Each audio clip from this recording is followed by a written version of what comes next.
Takes a moment.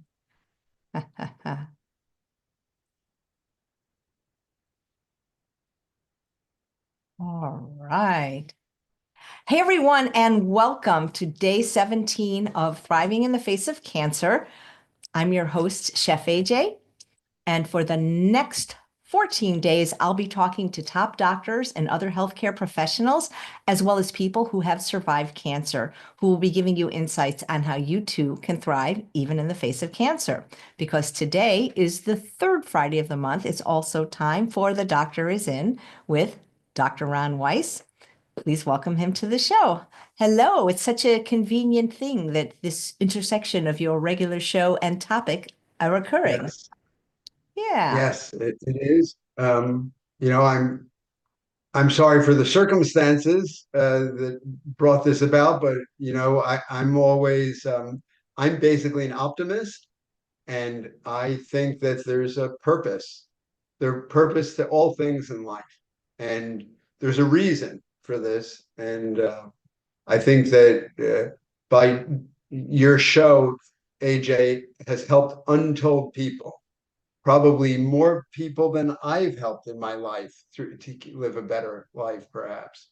And I think that in this special edition of talking about thriving in the face of cancer, it's such a needed topic because I don't really think that we hear this from the conventional cancer treatment world. We don't.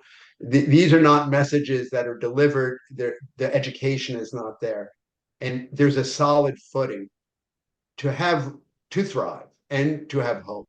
And that's what I think we should discuss today, don't you? And I think it's important for any kind of diagnosis too, actually, not just cancer. Yeah, especially when it comes to lifestyle medicine, because lifestyle medicine is so powerful, right? In reversing conditions uh, and preventing them. But yeah, I agree. This is a great forum. Well, you are. How are you doing? Do you have any updates for Well, us? yeah, I did an update yesterday with Dr. Matt. How I'm doing is such a loaded question because you mean mentally, physically, emotionally, spiritually, financially. But how am I doing in my improv class? Overall, I'm doing great. It's just whenever I see the oncologist, which was yesterday, even though it was Zoom, I immediately kind of get into a bad mood, sometimes even for days into like a little bit of a depression, because they are not purveyors of hope in general. I think, I don't know how all of them are, but in general, they are the ones that scare me and make me feel like, not hopeful. So as long as I don't see them very often, I do very well. And if I find that the most important thing for me to manage during this experience is my mind, is my thinking. And if I can keep my spirits up. Absolutely, Yeah. And it's absolutely. interesting. You're going to love But this because I know you don't have time to watch every show. I almost wish I had like an editor on the team that could do a highlight reel, because Dr. Dean Ornish said one of the best things I've ever heard in like 4,000 episodes, because we were talking about mind body medicine and how some people don't even believe in it. And he said, "Oh, you don't believe in mind body medicine? Have you ever had an erection?" And it's like it was the funniest thing. And coming from him, it was the funniest thing I've ever heard. And so I find that, Dr. Clapper always says, "What's missing from medicine?" And I think a lot, if that's what it is, It's yeah. It absolutely is. And that's, apropos to this subject. Um, hopefully we'll get to talk a little bit later about maybe in a little bit more detail on how lifestyle medicine and your living habits actually help you to fight cancer in detailed ways. But, um, you know, social connection and connection to nature, which are habits that are so primordial and basic to our survival and success. Um, we'll talk about a little bit later. I don't know if you're familiar with the concept of awe, Chef AJ. AWE? Awe. Well, awesome. You are Yeah. awesome. Yeah. No, But tell me what that stands for. yeah, there's a psychologist in California that does a lot of work about this, and we can talk about a little bit later. Awe is a specific emotion that humans feel when we encounter something that is vast and mysterious and beyond our understanding. And most of the time, it's good. It's seeing a baby born. But it can be being present when someone dies. It can be here in the East Coast. About last month, we had these amazing displays of the Northern Lights here in New Jersey on the farm, and that experiences of in nature, these magnificent experiences that can create awe. Um, but the number one thing that creates awe is social connection, of seeing acts of kindness that someone um, delivers to another human being, singing in a chorus and hearing the 100 voices all unify as one. That can create awe. And the reason why I'm telling you about this is because awe, when you have that emotion, it quiets self-talk that's negative. When you have these awe feelings, those negative feelings that you talked about, that you get when you start going dark, it quiets them. And uh, it can be considered the absence of self-preoccupation, because you're all of a sudden absorbed with something outside of yourself, something of a greater dimension that you can't understand, which is the opposite of, right, internalizing, being in your own little world, thinking about your own little negative, your situation. So we can talk about that later. Yeah, well, no, it's helped me to have this series and to feel like I have a purpose, instead of just focusing on myself and how I feel all the time, helping others. Dr. McDougall always would say, that's the greatest pleasure he had in life, was helping other people. It does. I think that's the number one thing as to why I find medicine and being a physician meaningful, is because of that. It's because I get to help others. Yeah, and you do. You're awesome. Yeah. So yeah, I'm going to Disneyland. That's what I'm doing. A So I hear. Yeah, because too many people put off stuff and then they don't get to it. And so I thought, well, okay, after cancer treatment, then I'll go. But that's crazy. Now is when you want to No, go, when I can really yeah, enjoy it, not when I'm, weak or you sick should. from. Yeah, so I'm Yeah. going with Dr. Matt and a few other friends, and I'm excited because people, well, haven't you ever been to When are you going?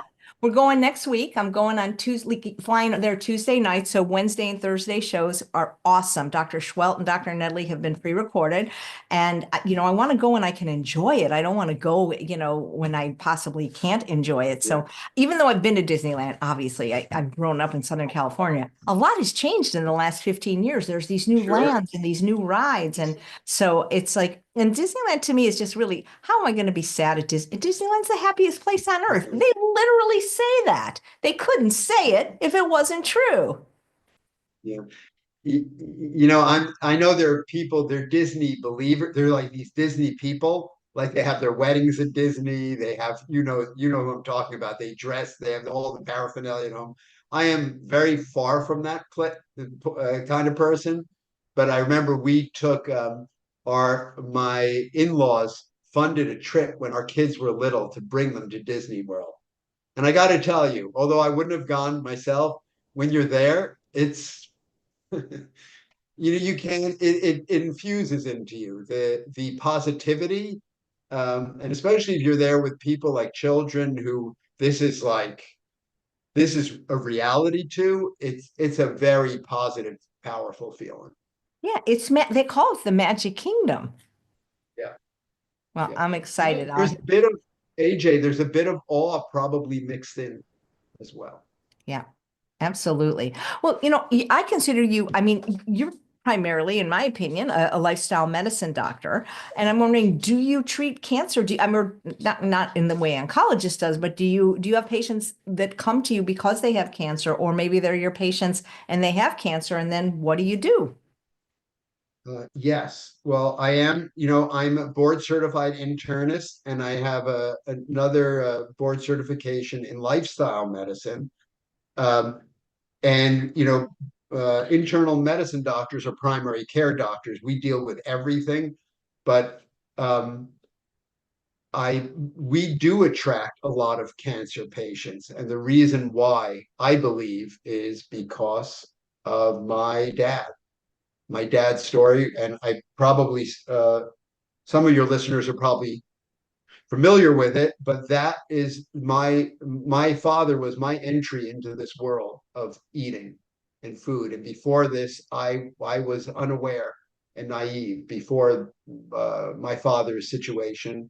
And because of his experience and the story that came from it, we do have people who come from all over the country to come to New Jersey when they read his story. And what happened with him was um, I had just finished all of my training as a doctor. I was a few months out. See, how old was I? I must have been maybe about 29 years old or 30 years old. And out of the blue, he started having severe abdominal pains. And he was diagnosed with end stage pancreatic metastatic cancer, late stage. Upon diagnosis, more of his liver was tumor than liver. We took him to the best cancer hospital in the world, and they basically said, "There's really nothing we can do for you. We can give you some chemo, uh, which basically has an 85% no response rate. It will not help you at all, and 15% response. Maybe it could help extend your life by a month, but make you very sick." And by the way, this chemo is still this is 30 years ago. That chemo, which is called 5-fluorouracil, is still part of the current recommendation for pancreatic cancer chemotherapy. My father was a very wise person, and he decided to just, whatever time he had left, to do the best and go home and prepare. And so I moved back home. I was living in California, in LA. I moved back home to take care of him. And I just by chance, I had no idea what to do for him. I was completely powerless. I walked down to the public library, and I looked through the shelves there. And on the shelf, I found a book that had testimonies of survivors, just like you're going to have testimonials too tomorrow, right? And Yes, this we're gonna have impacted, somebody, she yeah. doesn't want to call herself a survivor because, they say, maybe there's still some cancer, but she has been, in my opinion, thriving for 14 years, and she's going to be coming on with her physician, who is a plant-based doctor, and they're going to tell her story. We're going to be having a lot of survivors. AJ, it was that book and one particular person in that book that has completely changed my father's life and my life. And it was a guy by the name of Norman Arnold, who had the same pancreatic cancer. It was stage 4, like my father's, and he had cured himself by eating a plant-based diet. And when my father saw this, he said, "I'm in." He said, "I'll do it."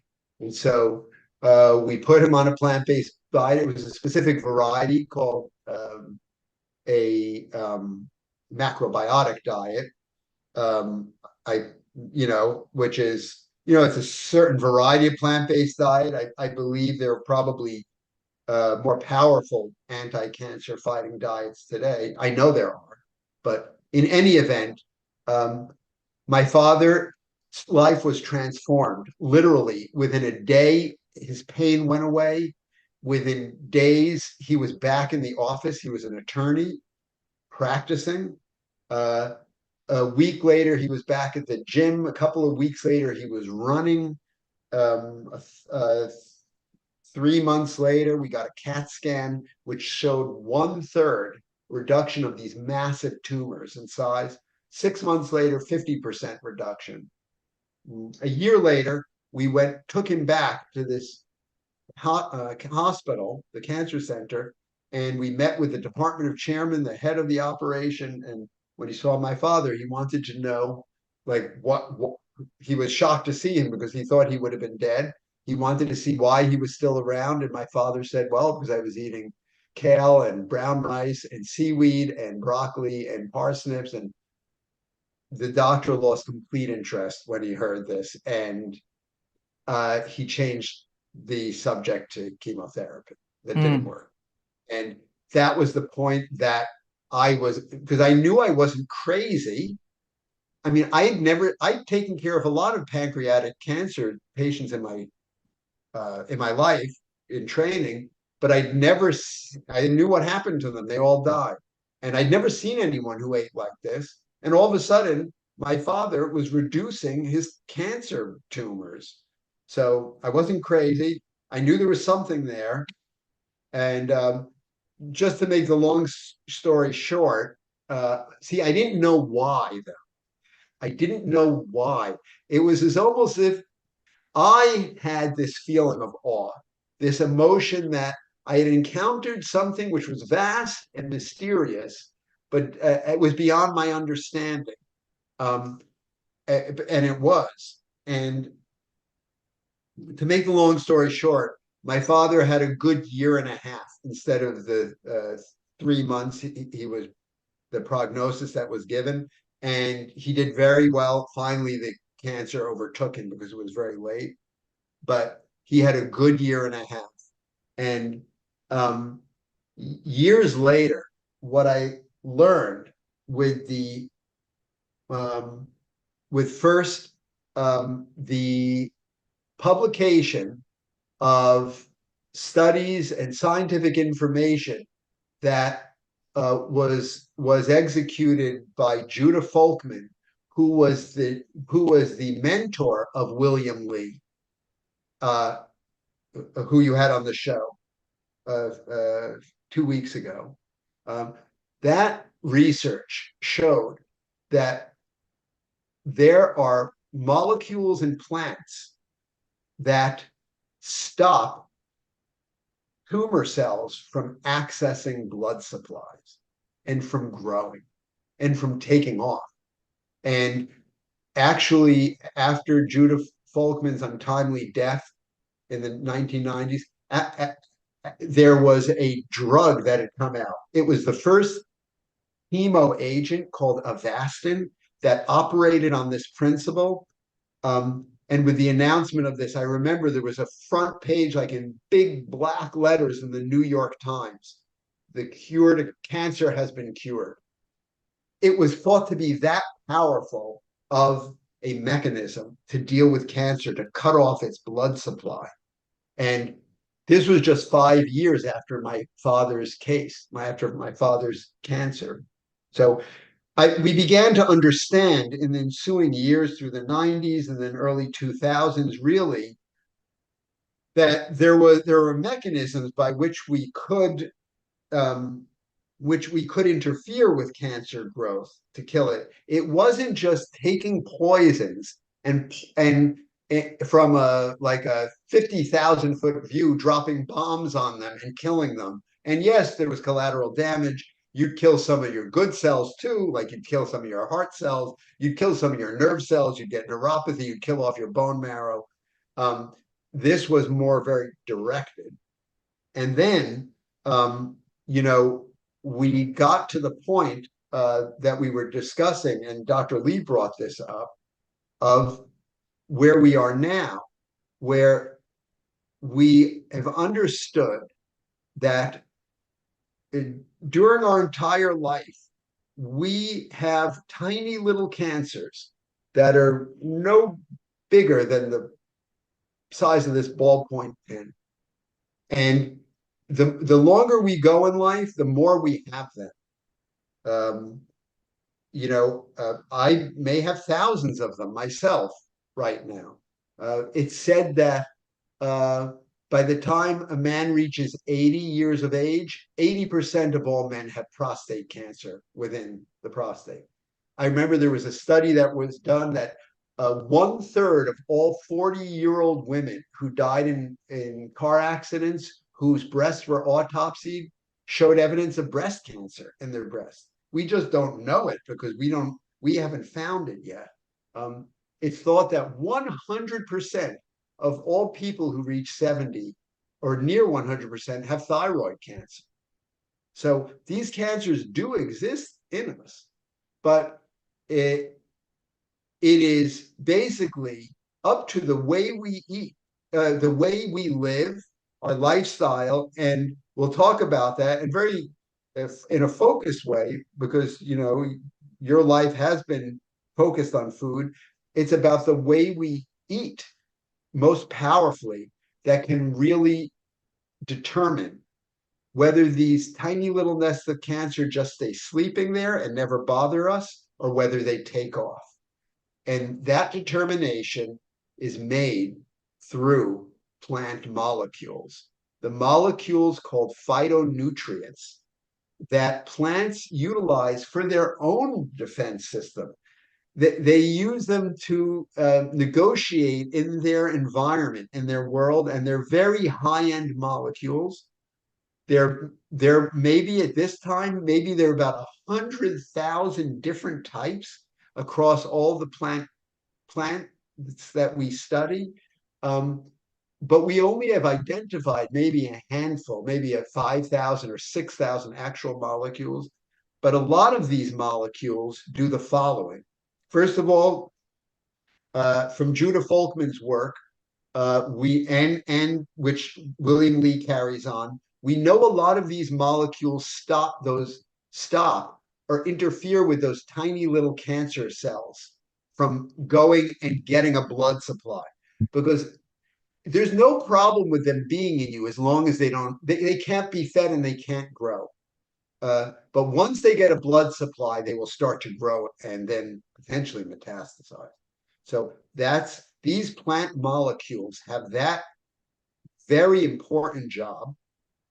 And then the second job that they have is that, and this is becoming increasingly important as our knowledge expands, is Chef AJ, these molecules strengthen and help to direct and support parts of our immune system that defend us and kill cancer cells. They're not only involved in the prevention of little nests of cancer cells getting blood supply, but they actually help to direct your army, your military, your immune system to kill off the cancer cells that you have. So in your case, right, you have an adenocarcinoma of the lung, right? Mm-hmm. It's already there. Yep. It already has a blood supply. So we have to go into phase 2. How can we utilize and how can we shore up and encourage the immune system that you have to now kill those cancer cells? Now, you told me, I believe, a week ago or so that you had been offered Keytruda, yes? Yes. And you mentioned a drug called Avastin just now, didn't you? Is that immunotherapy? It is not. Avastin is a vascular drug. It blocks vascular access, arterial blood flow to tumors so that they can't grow. It basically cuts off their blood supply, whereas that's not technically immunotherapy. The drug you have been offered is Keytruda. That is immunotherapy. And that, when I told you about the New York Times talking about this theory of cutting off blood supply to cancer as the cure to cancer, we thought that it was 30 years ago. But it has worked somewhat, but the immunotherapy department of which you are now engaged, that has really taken off and shown to be much more effective. That's why I was very excited to hear that you're getting the Keytruda. Yeah, Would I you was like to know how your Keytruda works? Yeah, also I just want you to know it was a very, very strong match. Like I don't know what these tumor PDL means, but I was I mean, 85%, you told me 80% match or 85%, 83%. 85%. And then yesterday they not ordered, but offered a targeted drug called capmatinib tabrecta as well. Yeah. So these are all immunologic agents. So you had your biopsy of your lung cancer cells showed a specific mutation, and it was this PD1 programmed death mutation. Your cells started off as normal lung cancer cells, but what happened is over millions and millions and billions of turnovers and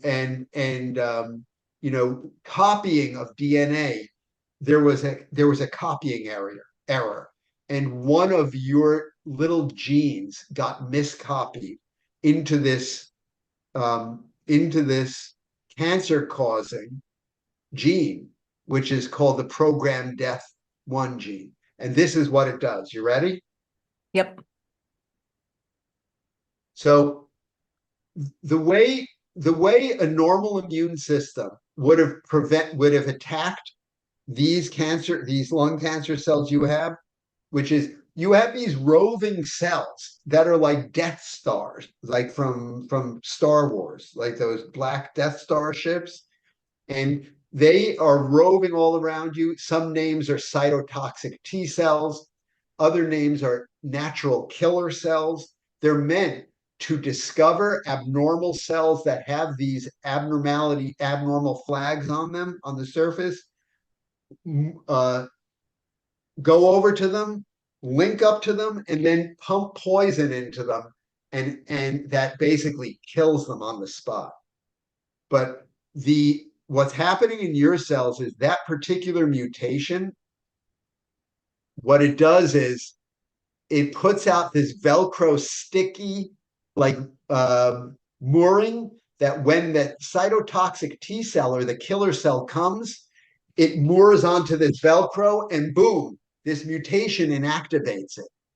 So there's nothing wrong with your immune cells. Like you have good cytotoxic killer cells, but as soon as they try to identify this cancer cell and stick onto it, the mutation inactivates it's a one-upsmanship.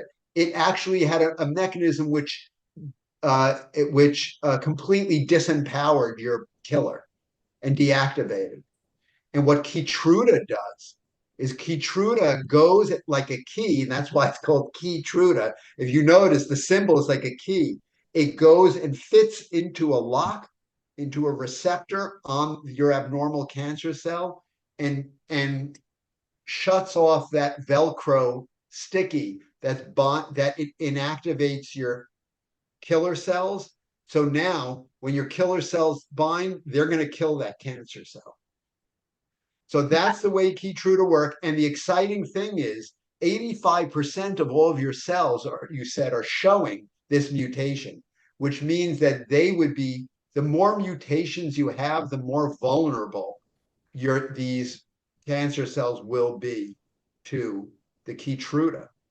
So that was so exciting when we heard that. The And so the other exciting thing is, coupled together with what I told you, that plant molecules, not all plant molecules, I'm not talking about sugars or fats or proteins, but I'm talking about these phytonutrients, these high-end immune molecules.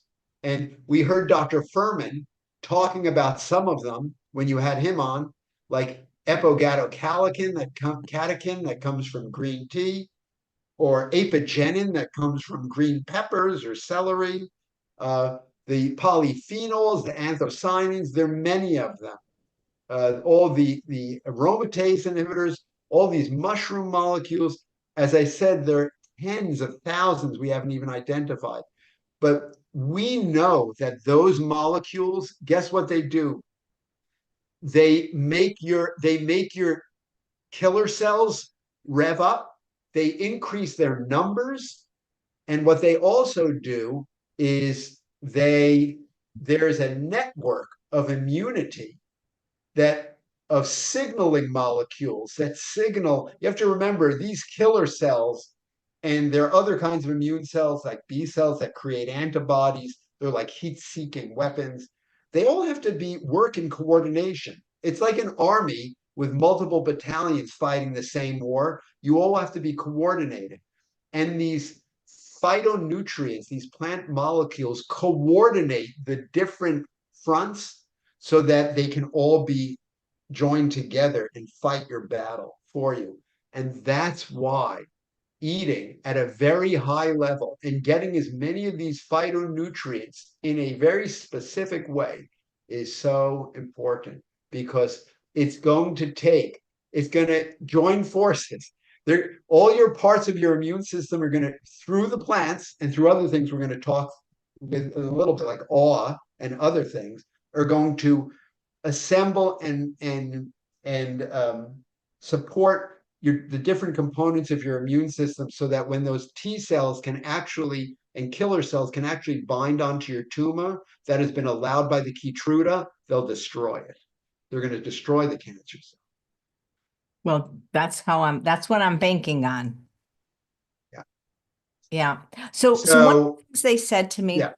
is, you have to, even with they give you a book, and they give you a lot of information. You have to sign, like that you could have, like side effects and stuff.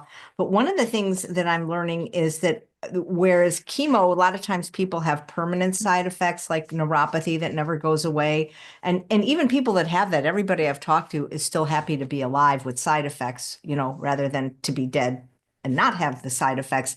But that with immunotherapy, it can almost attack your own immune system and give you autoimmune conditions. That's what they're saying. That it doesn't always happen, but that was a little intriguing to me to hear that.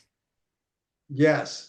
Well, because they're based on two different mechanisms. The chemotherapy is the carpet bombing, indiscriminate mechanism of just unleashing poisons. And I like Dr. Lee's talk because there were so many analogies that he gave. It's like in World War I, just releasing mustard gas across the field. Like, you're just killing everything that exists. That's what chemo is. And that's where chemo came from, right? The reason why people have neuropathy that doesn't go away is because it killed their good nerve cells. We didn't want it to, but it's indiscriminate, just like mustard gas is. Mustard gas can kill a family living in a house too. So in any event, the immune treatments that you're getting, they're much more targeted to that specific mechanism that I talked to you about. Like, for example, why would Keytruda bind to like one of your nerve cells? It doesn't have that mutation in it.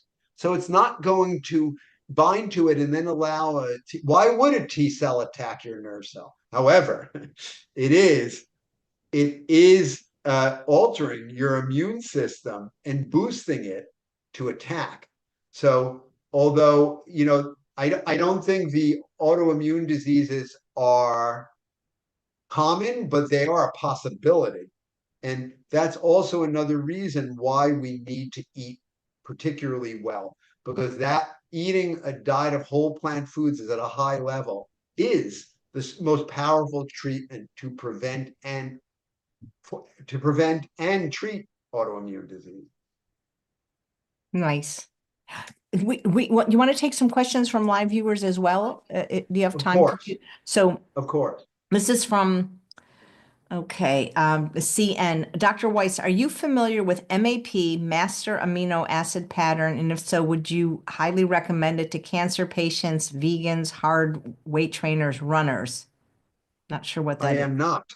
Okay. I am not.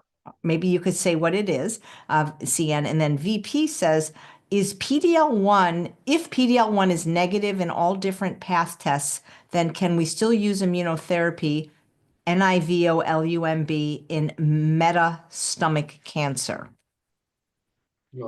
So, you know, what we found out from Keytruda is it sort of began in the treatment of lung cancer and kidney cancer, but I would say there are now about maybe 14 or 15 different kinds of cancers, including, I believe, stomach cancer is one of them. I know that there are a couple of kinds of lymphoma that have been approved. So basically, in the old days, and you'd have to be, for this person who's answering the question, they're very specific. The mutation has to be specific. I would have to look to, you need to do more research to see in your specific kind of stomach cancer, because there are specific types that show specific types of mutation. If your cell type is listed as one of the candidates to be treated with Keytruda.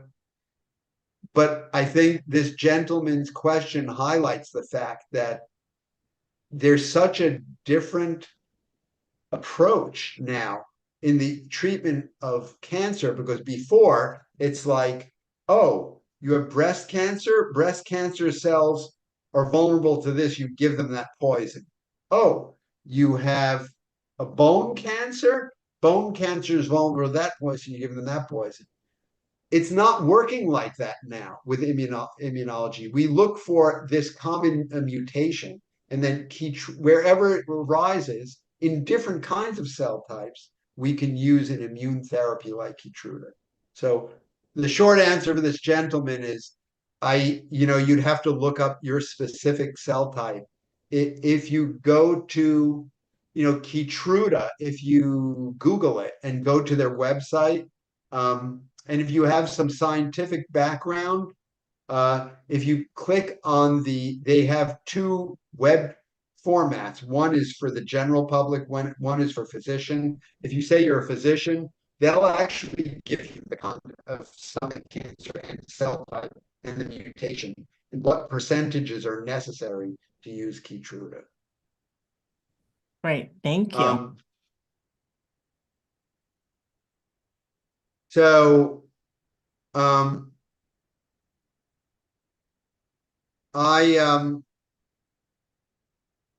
think that for many years, I think that this focus on the immune system with these drugs is really, it's a new opportunity, a new avenue for many people. It's thought that perhaps as much as 50% American public that has a later stage cancer diagnosis are candidates for Keytruda and these immunotherapy kinds of drugs. 50%, AJ. That's basically a half of all cancer patients.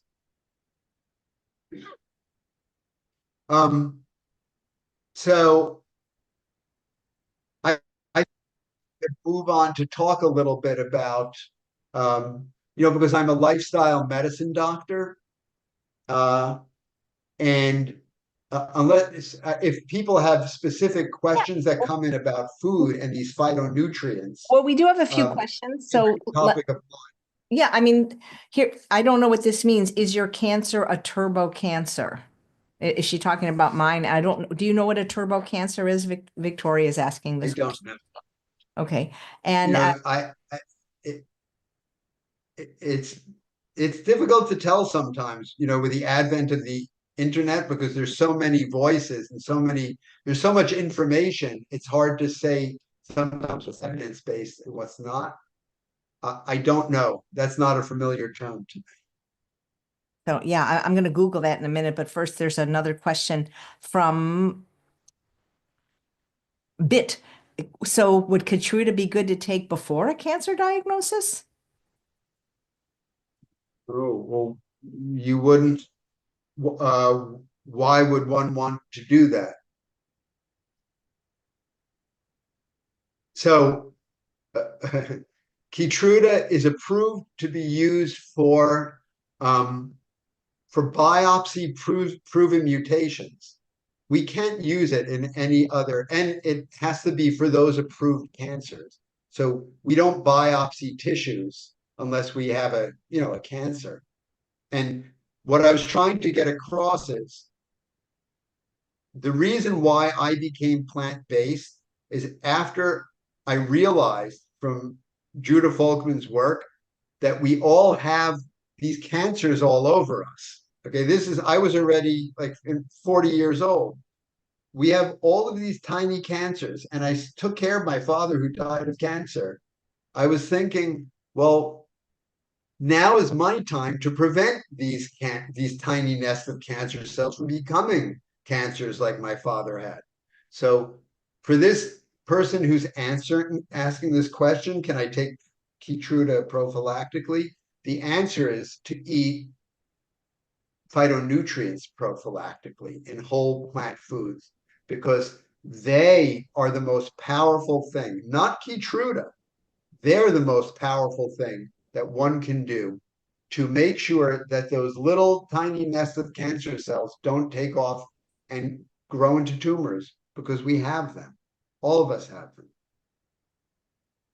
Right. Chef AJ, I Yeah. also wanted to talk about because I am a farmer and we have a farm here, and one of my passions is the way plants are grown. And believe it or not, there is very compelling data to show that the methods that are used to grow these plants that have all these cancer fighting agents in them, these phytonutrients, are very important because when you use specific methods to grow the plants, you can have as much as 50% more phytonutrient levels in the plants. So, what I'm saying is, if you grow a plant, let's say you're growing kale, right? And you grow the kale and it's grown just, in a conventional soil with some chemical fertilizers. It's not organic. And they spray some insecticides on it. The kale grown in a regenerative method with compost and in a living soil, it can have 50% more of the immune boosting phytonutrients to help Keytruda work, right? To help your immune network communicate with one another. That's a lot. And that has been found not only in kale, but in all the vegetables and fruits across the spectrum and grains. That it, so I always encourage our patients to seek out well-grown plants, well-grown produce, because you can get 50% more cancer fighters in every bite. So I Googled what a turbo cancer is, and it said is an anti-vaccination conspiracy theory alleging the people vaccinated against COVID-19, especially with mRNA vaccines, are suffering from a high incident of fast developing cancers. So apparently this person does not watch the show because we've talked at length about this. I did not have the COVID vaccine, so therefore I could not have a turbo cancer. Yeah. And I didn't have it for the reasons people think. I don't even like to get into it. I had an actual medical exemption because I'm just so highly allergic to stuff. So Can I onwards. say something, AJ? Of course you can.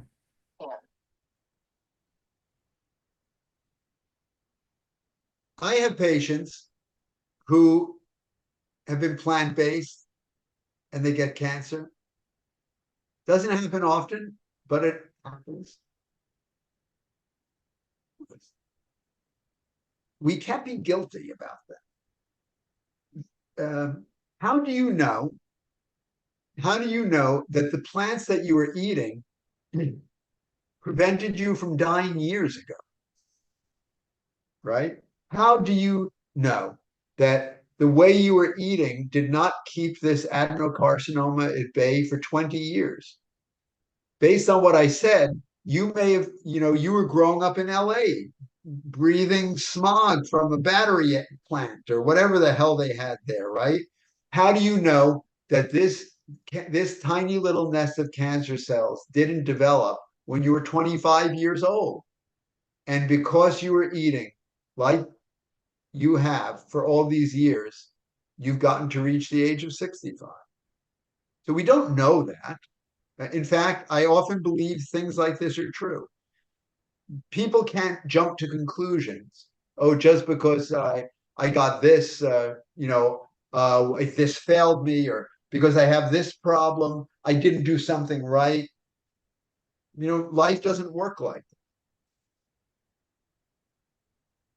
Yep, exactly. Yeah.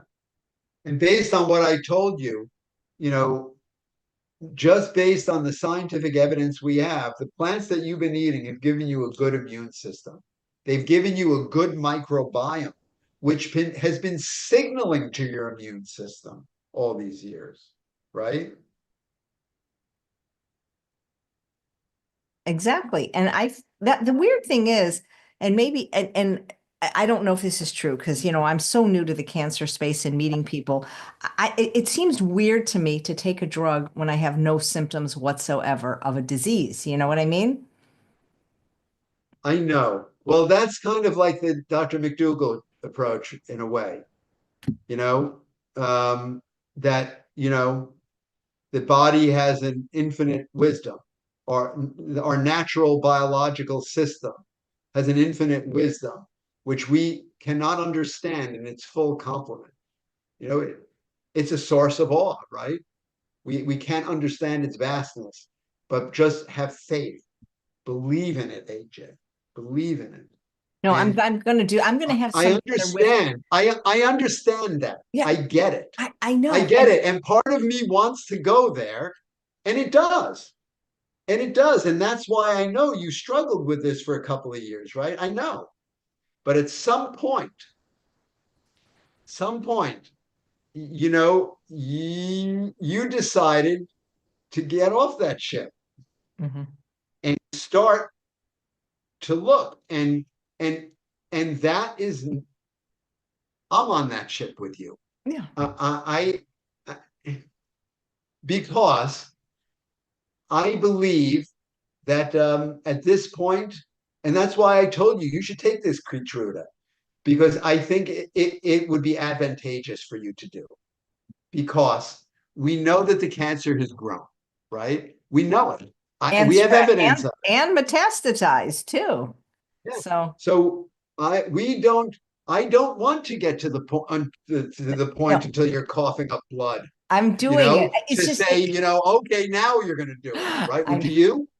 no, I really don't. But it just seems a little weird when I feel so well to do something that might potentially make me feel unwell for a while. But I'm doing it. I mean, look, everybody that is on my team that I care about is on board with this. So it doesn't matter all the naysayers what they think. I mean, a lot of people think that if I just could fast longer or juice more, that it's going to go away. And it didn't. Listen, people only know what they know now. They don't know. I've been working on this 2 years before I ever revealed it. I Yeah. was doing dietary perfection and fasting, and it still grew and spread. So I'm not going to do that And anymore. I'm not. imagine, I don't think the average cancer patient doesn't understand, or I think they can understand because they love we love you, but personally, they don't have this experience of the torture of the uncertainty for 2 years of seeing this spot and not knowing what it is, right?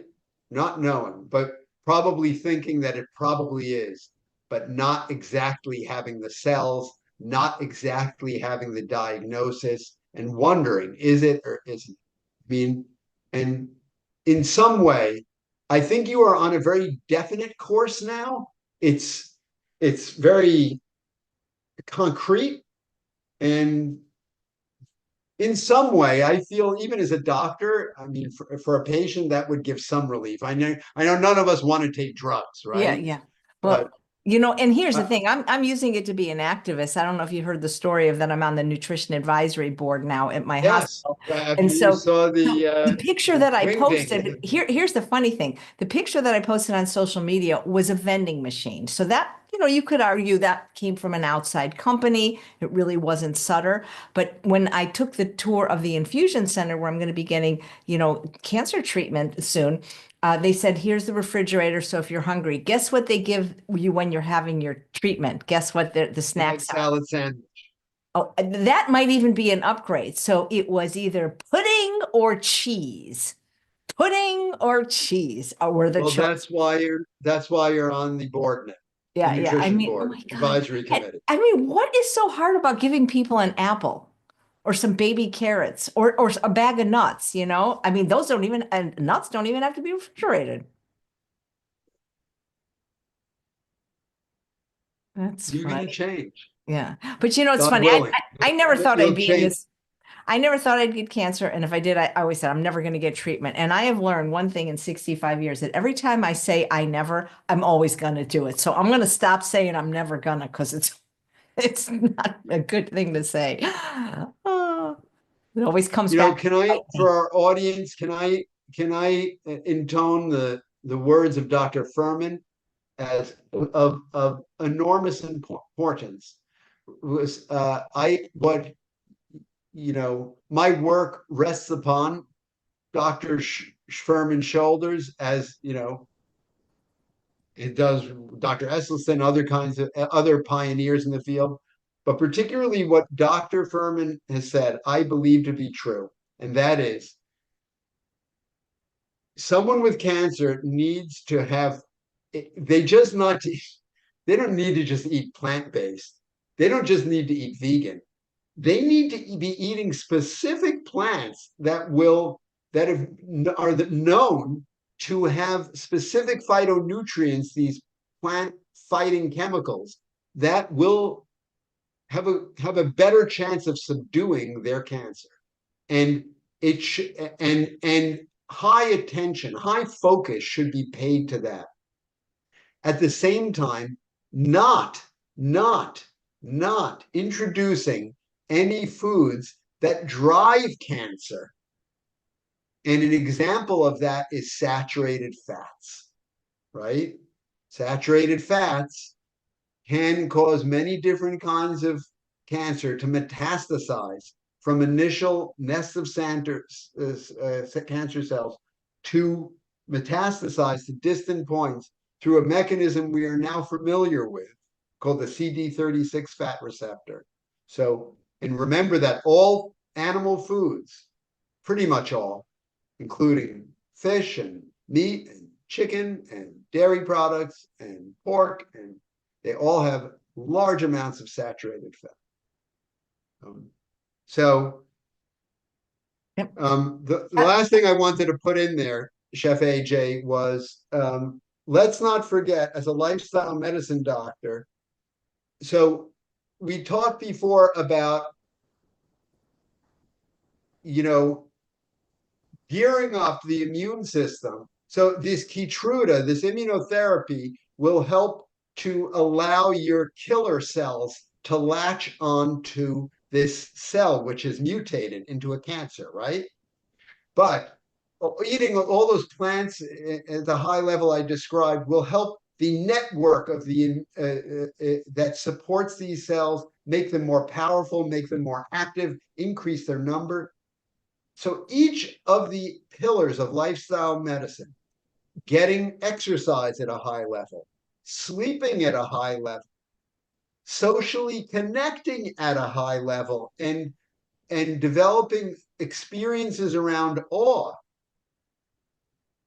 connecting to the natural world, and stress management. And I know we talked about this through the form of mindfulness, and maybe you're going to have Asha, right, on regarding this. All of these, there is powerful evidence to show that each of these lifestyle pillars also increase cytokine levels. Those are the network communications that drive and connect all of these cells together. Increase antibody levels. increase numbers and power of the killer cells that kill your cancer cells. All of them. So can you imagine if you put all 7 of them together, all of these pillars, and each one of them is increasing manyfold the power of your immune system? I think that's the power of lifestyle medicine, to really treat cancer that is not talked about in a conventional oncologist office. It's completely missing. And it's powerful. That's the hope. By Nice. the way, one little thing, because I've known about this for a while, uh, half of our land is forests. Our farm is 342 acre. About half of it is in fields, half of it is in forests with some evergreen trees, mostly deciduous. Chef AJ, do you know that spending a few hours in a forest once a week will increase by at least 50% your natural killer cells that are going to kill your cancer, and their activity, not only the numbers, but the activity. That's an example of accessing the connection to nature, which is one of our pillars of lifestyle medicine to fight cancer. I tell our cancer patients they're to go into a forest once a week, and they're to spend few hours there hiking. The data we have is powerfully effective for evergreen forests like cedar and pine, but try to find trees and forests like this and spend time with them every week, immerse in them. And it's just another example of how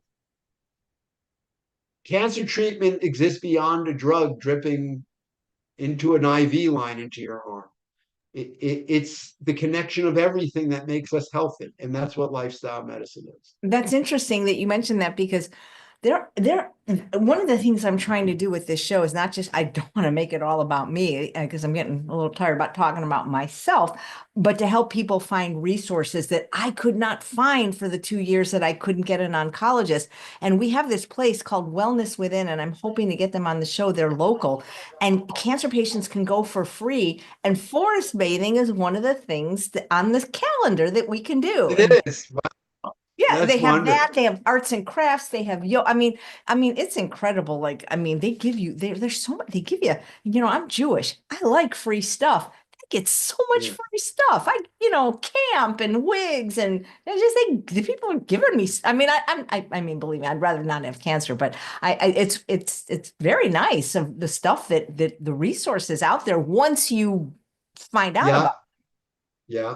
I got a buddy. I get, they give, like, you can get a mentor, somebody that's a long-term survivor with your exact cancer that you can text. I mean, these things are so comforting. I got a chaplain, I got my own chaplain. Hey, Nancy, Yeah. I met through this show. She texts me and then I go, I don't know. I have to look at the positive. It's just because it's so, it's so easy to just have your thinking just go there, and I see that on some of the groups, and we all have our moments, but that's the main thing. And I look forward to taking Asha's mindfulness class.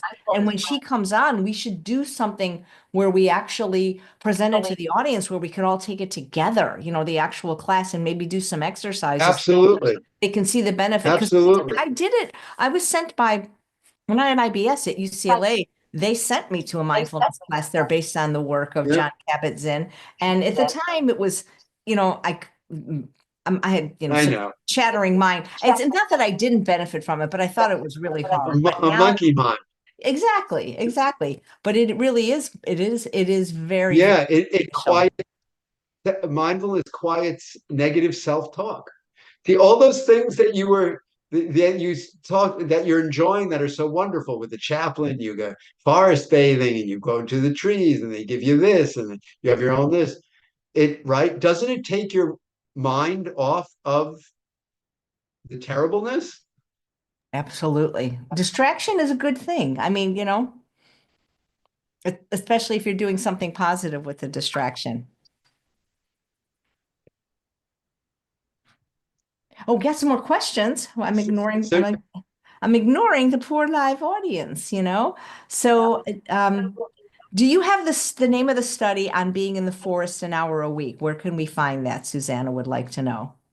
I know that a few years ago on nutritionfacts.org, Dr. Greger uh, published. If you just go into nutritionfacts.org and put in the search box forest bathing, you will find them.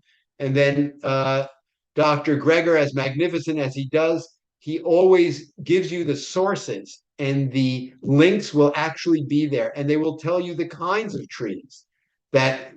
And so, get this. You ready? Do you know, Chef AJ, why going into a forest increases your natural killer cells and humoral immunity? All of your networks, makes them stronger, makes them more powerful, and not for an hour, for like a month, for weeks. No, what? It's No, like why? do you know why? Nope. Phytonutrients, plant molecules. Instead of eating them, you're breathing them in. You're breathing in the aromas. When you go into these aromatic forests, the plants are putting their molecules into the air, and you're breathing in the smell of the forest. Isn't that mind blowing? These are called phytoncides. They are they are these aromatic agents that the trees are producing, and they're in the air, and they're used as these upper level molecules that plants create. And then we evolved over millions of years to be with our tribe in these forests, the trees protecting us, and they still do. That's a level of vastness and awe that is hard to fathom, isn't it? That you can go into this forest, breathe in like pinene, or breathe in something from a eucalyptus tree, right? And it increases your immune system. You don't even have to eat it. Just breathing it in increases the activity and numbers of your immune system so you can kill off cancer cells. That's why that group is doing it for you. That's fantastic. How Um, how bound are we to plants, right? yeah, absolutely. Well, Bob Gale wants to know where your farm is. It's in New Jersey. It is in northern New Jersey. It is Long Valley, New Jersey. It's about an hour west of New York City. Nice. And Karen says, do you think drinking celery juice is beneficial?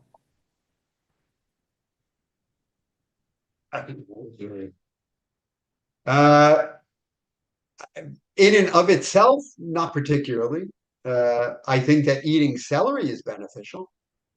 I think that if you wanted to, maybe you needed a culinary accent and you wanted to use celery juice instead of salt, because celery has a lot of sodium in it, and you wanted to change the flavor in, I think you could use it as an ingredient.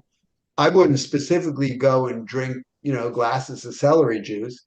I think that it can be used in tandem with, like, for very nutrient troubled people who are very sick. You can put a little celery with other things and greens to get them to a high, very powerful phytonutrient level. Dr. Furman always talks about this. It's called, juicing. But no, I don't think just drinking glasses of celery juice would be advised. Yeah. Well, we just Eat got the celery, eat it. And you know why? Because what could benefit you more is the fiber in the celery.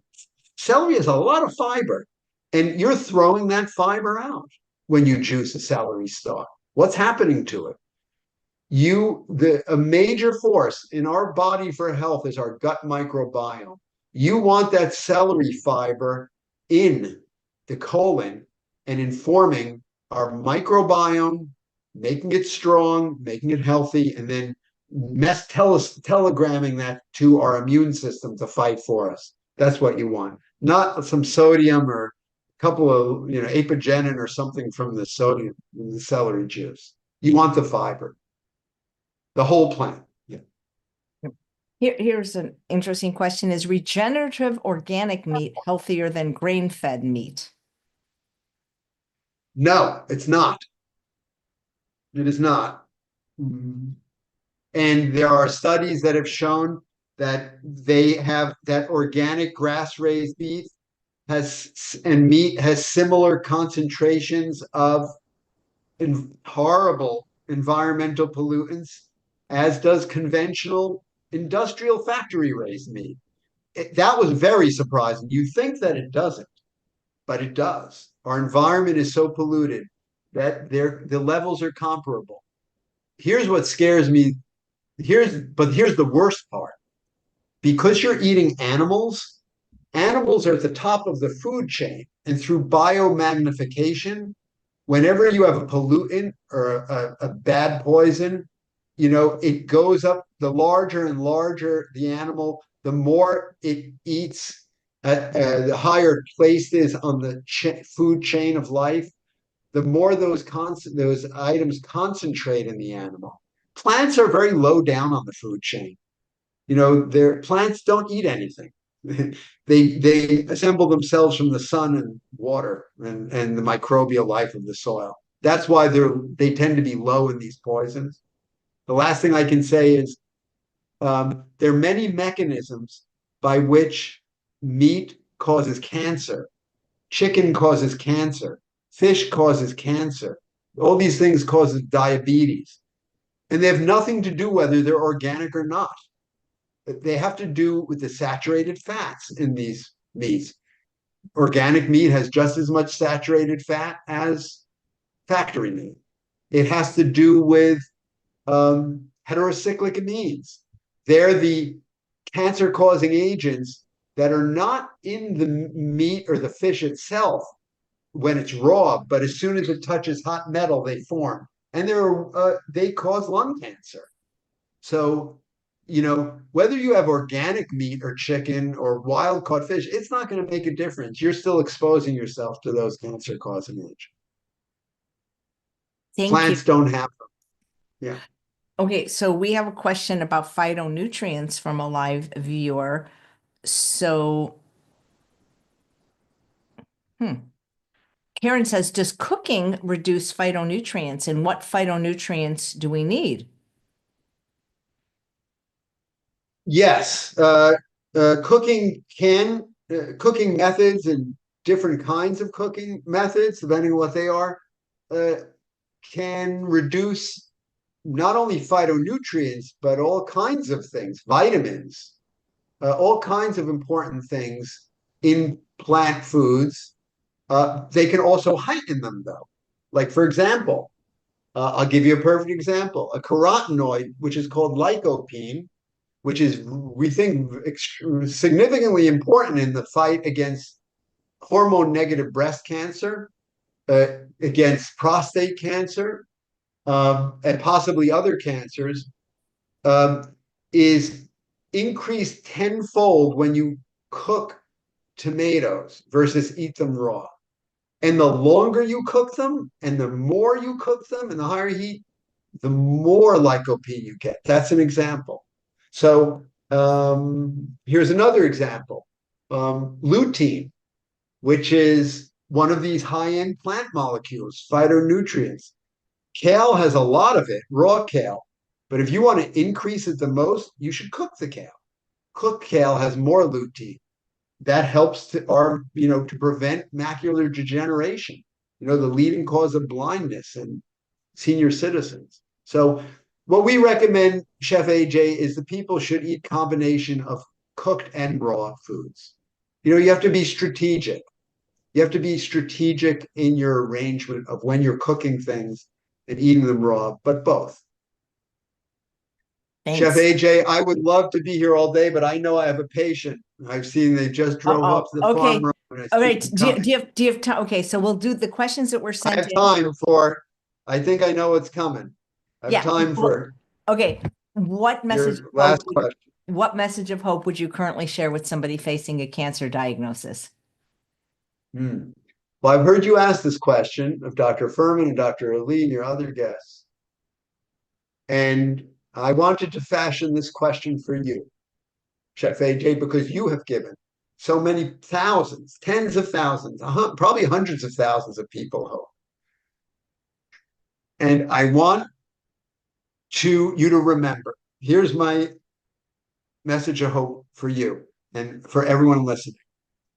Remember Jimmy Carter, who just passed away at 100 years of age, who was diagnosed 10 years ago with a cancer known to be more deadly than your cancer, Chef AJ. It was metastatic melanoma. In my early years as a doctor, I've seen this kill people within a year. It was found in his brain. It was originally diagnosed in his liver. It was widespread to his brain. At the age of 90, he's a goner, right? He's a goner. No, he got Keytruda. He was given Keytruda. It was gone, and it had never returned. It was gone within months.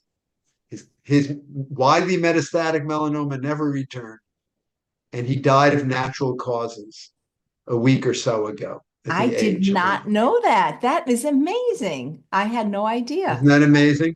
And I want to tell you something else. I currently have 4 patients who have stage 4 cancer across widely distributed body systems, prostate cancer, ovarian cancer, colon cancer, breast cancer, and all of them are entering, well, except for one who's entering his 3rd year, they're entering their 6th year, doing fine. And they started off with stage 4 cancers. And I attribute, and they attribute their success to lifestyle medicine. The eating, the high level of eating, the sleeping, the exercise, all these things that we told you. Each one of these patients is a case report for a medical journal. Well, Go, let's Chef AJ, when go, yeah, run, get run. them on the show. Once they consider themselves survivors, let's interview them. Well, they've gone past 5 years. Good. Well, Okay. send them my way. Okay.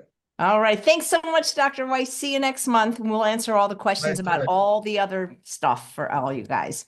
This is a special. Godspeed, Okay. Thanks, Dr. everyone. Weiss. You, Chef And AJ, and everyone listening. absolutely. Thanks all of you for watching day 18 of Thriving in the Face of Cancer.